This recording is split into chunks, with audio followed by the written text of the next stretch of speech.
तो सबसे पहले हम यहाँ पे एक नई कंपनी क्रिएट कर लेते हैं। कंपनी का नाम अपन डाल रहे हैं डी मार्ट। उसके बाद अपन एंटर करके स्टेट पे आ जाते हैं। यहाँ हम राजस्थान सेलेक्ट करेंगे क्योंकि जीएसटी कैलकुलेट जो होता है वो अपना स्टेट वाइज ही होता है। आईजीएसटी लगेगा या सीजीएसटी आईजीएसटी वो हमें यहीं से पता लगेगा। तो हम यहाँ पे राजस्थान करके एंटर कर लेंगे। फाइनेंशियल ईयर हम अभी अपना 1/4/2022 करके एंटर करके अपन इसको सेव कर लेते। उसके बाद हम जाते हैं यहाँ पे फीचर्स के लिए हमें जाना है F11 की पे, तो F11 की प्रेस करते हैं। उसके बाद हम यहाँ पे जाते हैं थर्ड ऑप्शन जो आ रहा है अपने पास स्टैट्यूटरी एंड टैक्सेशन, इस ऑप्शन पे अपन जाएंगे। यहाँ पे सबसे फर्स्ट ऑप्शन आ रहा है अपने पास enable goods and service tax, तो इस ऑप्शन को हम करेंगे यहाँ से यस, एंटर करेंगे। उसके बाद सेट अल्टर जीएसटी डिटेल को भी अपन यहाँ पे यस करेंगे। उसके बाद एंटर कर देंगे। स्टेट यहाँ पे जो अपनी कंपनी है उसका स्टेट आ जाएगा। यहाँ पे जीएसटी नंबर, यहाँ पे अपन को अपना कंपनी का जीएसटी नंबर डालना है। GSTIN का मतलब होता है goods and service tax identification number, और UIN का मतलब होता है यूनिक आइडेंटिफिकेशन नंबर। तो जो अपना जीएसटी नंबर होगा यूनिक, वो अपन को यहाँ पे डालना है। अभी एग्जांपल के लिए मैं यहाँ पे 11 डाल रहा हूँ।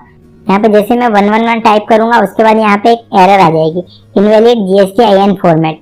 यहाँ पे जो अपन ने जीएसटी नंबर डाला है वो इनवैलिड फॉर्मेट में है, तो उसका फॉर्मेट क्या रहता है वो अपन को यहाँ बता रहा है कि सबसे पहले उसमें स्टेट कोड होता है, उसके बाद पेन नंबर होता है, और उसके बाद अल्फा न्यूमेरिक जो अपन को जीएसटी डिपार्टमेंट अलॉट करता है। तो ये सब मिलके अपना एक यूनिक आइडेंटिफिकेशन नंबर बन जाता है। तो यही अपना जीएसटी नंबर होता है। अभी हम एंटर करके आगे की तरफ बढ़ जाते हैं। उसके बाद हमें यहाँ पे आना है set alter GST rate detail, इस ऑप्शन पे हम यस करेंगे। उसके बाद यहाँ पे हमें जाना है टैक्सेबल। उसके बाद यहाँ पे हम इंटीग्रेटेड टैक्स में 28% टाइप कर देंगे। जो हाईएस्ट अपनी जीएसटी रेट होती है वो हम यहाँ पे टाइप कर देंगे और एंटर करके हम इसको सेव कर लेंगे। उसके बाद इस विंडो को भी हम एंटर करके सेव कर लेंगे। उसके बाद हम एस्केप की से पीछे की तरफ आ जाते हैं। यहाँ पे हम अकाउंटिंग वाउचर पे जाएंगे। यहाँ पे हम परचेज की एंट्री करते हैं। परचेज की एंट्री करने के लिए हमें F9 की प्रेस करनी है। सबसे पहले सप्लाई इनवॉइस नंबर हम यहाँ पे टाइप कर देते हैं 101, डेट यही रहने देते हैं हम। उसके बाद पार्टी नेम, अभी हम क्रेडिट पे परचेज कर रहे हैं तो इसके लिए हम यहाँ पे पार्टी का लेजर क्रिएट कर लेंगे Alt+C। यहाँ पे हम पंजाब से परचेज कर रहे हैं क्योंकि हम अभी आईजीएसटी लगा के देख रहे हैं, तो हम यहाँ पे पंजाबी नाम से एक लेजर क्रिएट कर लेंगे। अंडर में वो आ जाएगी अपना सन्ड्री क्रेडिटर्स, क्योंकि ये अपन से पैसा मांगने वाला है क्योंकि हम इससे परचेज कर रहे हैं। उसके बाद एंटर करके अपन यहाँ पे स्टेट वाले कॉलम पे आ जाएंगे। यहाँ पे हमें स्टेट सेलेक्ट करनी है, जिस पार्टी से हम परचेज कर रहे हैं वो कहाँ की पार्टी है, तो वो मेरी पंजाब की पार्टी, तो हम यहाँ पे पंजाब सेलेक्ट कर लेंगे। उसके बाद एंटर करके यहाँ पे जीएसटी डिटेल पे अपन यस करेंगे। उसके बाद यहाँ पे एंटर करना है। यहाँ पे हमें रजिस्ट्रेशन टाइप में रेगुलर सेलेक्ट करना है। उसके बाद is a e commerce operator, यहाँ पे अगर हम जो परचेज कर रहे हैं वो अगर ई कॉमर्स साइट से कर रहे हैं जैसे फ्लिपकार्ट, अमेजोन, तो हम यहाँ पे यस कर देंगे, अदरवाइज यहाँ हम नो रहने देंगे।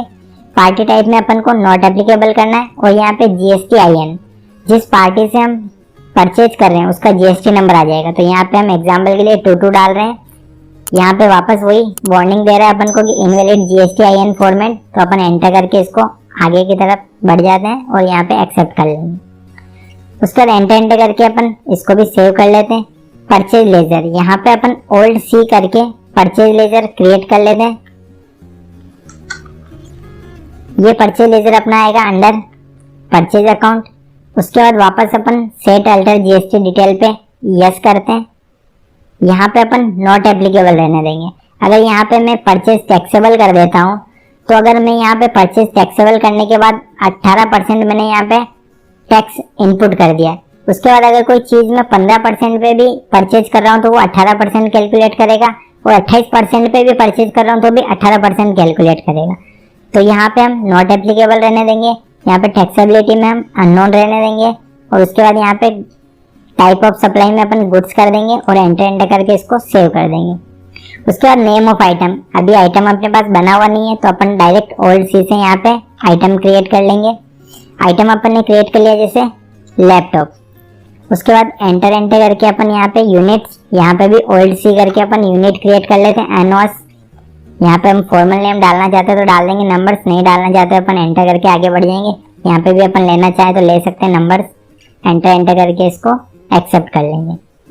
उसके बाद यहाँ पे set alter GST rate detail, यहाँ पे अपन को ध्यान रखना है जो टैक्स हम लगा रहे हैं जीएसटी वो अपन आइटम पे ही लगा रहे हैं, क्योंकि अपन आइटम वाइज ही कैलकुलेट करना चाहते हैं। तो यहाँ पे अपन को ध्यान से इसको यस करना है, सेट अल्टर जीएसटी डिटेल को। उसके बाद यहाँ पे आ जाएगा अपना कैलकुलेशन टाइप ऑन वैल्यू। उसके बाद यहाँ पे टैक्सेबिलिटी में आ जाएगा अपना टैक्सेबल, और यहाँ पे अपनी जो टैक्स जीएसटी उस पर लग रहा है आइटम पे, जो अपना लैपटॉप है उस पर जो जीएसटी लग रहा है वो यहाँ पे रेट अपन डाल देंगे, 18% अपन यहाँ पे रेट डाल रहे हैं। एंटर करके अपन इसको एक्सेप्ट कर लेंगे। उसके बाद क्वांटिटी, कितने लैपटॉप खरीद रहे हैं अपन, एक लैपटॉप खरीद रहे हैं। यहाँ पे रेट आ जाएगी तो अपन 1 लाख रुपए इसकी रेट डाल रहे हैं, अमाउंट 1 लाख रुपए आ गया। उसके बाद एंटर करके अपना और कोई आइटम है तो वो अपन यहाँ पे ऐड कर सकते हैं। इसके बाद अपन एंटर करके और आगे की तरफ बढ़ जाएंगे। अब हमें यहाँ पे आईजीएसटी का लेजर बनाना है, उसके लिए हम Alt+C की प्रेस करेंगे। यहाँ पे अपन आईजीएसटी लेजर क्रिएट करेंगे। अंडर ये आएगा अपना ड्यूटीज एंड टैक्सेस में, तो यहाँ पे ड्यूटीज एंड टैक्सेस सेलेक्ट कर लेंगे। टाइप ऑफ टैक्स आ जाएगा यहाँ पे जीएसटी। यहाँ पे आ जाएगा अपने पास टैक्स टाइप, आईजीएसटी पढ़ रहे हैं अपन तो यहाँ पे इंटीग्रेटेड टैक्स आ जाएगा। उसके बाद यहाँ पे परसेंटेज ऑफ कैलकुलेशन में अपन को 0 ही रखना है। अगर यहाँ पे मैंने 15% डाल दिया या 20% डाल दिया तो मिसमैच होने के कारण हो सकता है कि आगे अपना जीएसटी कैलकुलेट ही ना करें, तो यहाँ हमें परसेंटेज ऑफ कैलकुलेशन में 0 ही रखना है। उसके बाद एंटर करके अपन इसको नॉट एप्लीकेबल राउंडिंग कर देंगे और एंटर करके सेव कर लेंगे। अब यहाँ पे हमारा जीएसटी ऑटोमेटिक आ गया है 18,000 रुपये। 1 लाख का 18%, 18,000 रुपये यहाँ पे जीएसटी कैलकुलेट हो गया। अगर यहाँ पे आपका जीएसटी ऑटोमेटिक कैलकुलेट नहीं होता है, इसका मतलब आपने कहीं पे कुछ गलती की है, तो हम इसको एंटर करके एंट्री को सेव कर लेते हैं। उसके बाद हम इसको सेल करते हैं। सेल करने के लिए हम अपडेट की पे जाएंगे। यहाँ पे पार्टी, इस बार हम कैश में सेल कर रहे हैं तो कैश सेलेक्ट कर लिया। उसके बाद कैश में सेल करने पे भी हमें यहाँ पे ध्यान रखना है कि जो स्टेट है वो अपन यहाँ से ले लेंगे, जैसे अपन ने ले लिया उड़ीसा। उसके बाद यहाँ पे जीएसटी रजिस्ट्रेशन टाइप यहाँ पे कर लेंगे अपन रेगुलर। उसके बाद जीएसटी नंबर, जिस पार्टी को हम सेल कर रहे हैं उसका जीएसटी IN यहाँ पे आ जाएगा, जीएसटी रजिस्ट्रेशन नंबर। तो हम एग्जांपल के लिए यहाँ पे 33 डाल रहे हैं और एंटर करके इसको सेव कर लेंगे। उसके बाद यहाँ पे हमें वापस लेना है सेल्स लेजर, उसके लिए हमें करना है Alt+C। यहाँ में हम लेंगे सेल्स, अंडर आएगा ये अपना सेल्स अकाउंट। उसके बाद एंटर करके हम यहाँ पे सेट अल्टर जीएसटी डिटेल को यस करेंगे। यहाँ पे भी हमें परचेज की तरह नॉट एप्लीकेबल और अननोन रखना है। अगर यहाँ पे भी हमने टैक्स डाल दिया तो जो भी सेल करेंगे हम वो सारी एक ही टैक्स रेट पे सेल हो जाएगी। यहाँ पे हम ले लेंगे टाइप ऑफ सप्लाई गुड्स और एंटर करके सेव कर लेंगे।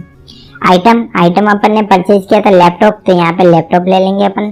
क्वांटिटी एक है अपने पास, उसी को अपन सेल कर रहे हैं और अपन ने 1 लाख में खरीदा था और अपन 1,20,000 में उसको सेल कर रहे हैं अपनी रेट बढ़ा के। उसके बाद एंटर करके अपन वापस यहाँ पे आएगा अपना आईजीएसटी, तो यहाँ पे आईजीएसटी बना हुआ है तो यहाँ पे आई लिखते से ही आईजीएसटी आ जाएगा। इस पर एंटर करेंगे। यहाँ पे भी आईजीएसटी अपना ऑटोमेटिक कैलकुलेट हो जाएगा। अगर यहाँ पे भी ऑटोमेटिक कैलकुलेट नहीं होता तो इसका मतलब अपन ने वापस से कुछ गलती की है। इसको एंटर करके हम एंट्री को सेव कर लेंगे। उसके बाद अब जो हमें गवर्नमेंट को टैक्स पे करना है उसके लिए हमें एस्केप की से पीछे की तरफ जाएंगे, या हम जाएंगे बैलेंस शीट पे। बैलेंस शीट पे एंटर किया अपन ने। उसके बाद यहाँ पे आ जाएगा अपने पास करंट लाइबिलिटीज। करंट लाइबिलिटीज में एंटर किया तो इसमें फर्स्ट वाला आ रहा अपने पास ड्यूटीज एंड टैक्सेस, तो इस पे अपन एंटर करेंगे। तो यहाँ पे अपने ड्यूटीज एंड टैक्सेस 3600 रुपये, 3,600 रुपये आ रहा है। तो ये 3,600 रुपये हमें गवर्नमेंट को पे करने हैं। तो इसको पे करने के लिए हम वापस पीछे की तरफ चले जाते हैं एस्केप की सहायता से। यहाँ पे वापस हम अकाउंटिंग वाउचर्स में आ जाते हैं। अब हमें पेमेंट की एंट्री करनी है तो हम यहाँ पे F5 की प्रेस करेंगे। उसके बाद यहाँ पे हमें जीएसटी का पेमेंट करना है, तो उसके लिए हमें यहाँ पे स्टेचुरी पेमेंट Alt+S प्रेस करना है। Alt+S प्रेस किया हमने, यहाँ पे आ जाएगा अपना जीएसटी। उसके बाद यहाँ पे पीरियड आ जाएगा, एंटर करके अपन सेव कर लेंगे। यहाँ पे अपना अकाउंट कैश सेलेक्ट कर लिया अपन ने। उसके बाद यहाँ पे आईजीएसटी लेजर सेलेक्ट कर लेंगे। आईजीएसटी यहाँ पे अपने पास 3600 रुपये CR क्रेडिट आ रहा है, तो 3600 रुपये अपन को देना है। तो यहाँ पे अपन ने 3,600 रुपये एंटर कर दिया। उसके बाद यहाँ पे एंटर करके इसको सेव कर लेंगे। उसके बाद वापस हम जाके देखते हैं एस्केप की के द्वारा पीछे। यहाँ पे हम बैलेंस शीट पे जाते हैं। यहाँ पे वापस हम आ जाते हैं करंट लाइबिलिटीज। तो यहाँ पे अपना ड्यूटीज एंड टैक्सेस अपना नील हो चुका है। तो जैसे ही हमने जीएसटी का पेमेंट कर दिया तो यहाँ पे अपनी जो करंट लाइबिलिटीज थी ड्यूटीज एंड टैक्सेस वो यहाँ से नील हो चुकी है। तो अगले वीडियो में हम बात करेंगे सीजीएसटी और आईजीएसटी के बारे में। तो उम्मीद करता हूँ कि ये वीडियो आपको अच्छा लगा होगा और आईजीएसटी आपको अच्छे तरीके से समझ में आ गया होगा। इसमें आपको किसी तरह का कोई डाउट हो तो आप कमेंट करके पूछ सकते हैं। Thank you.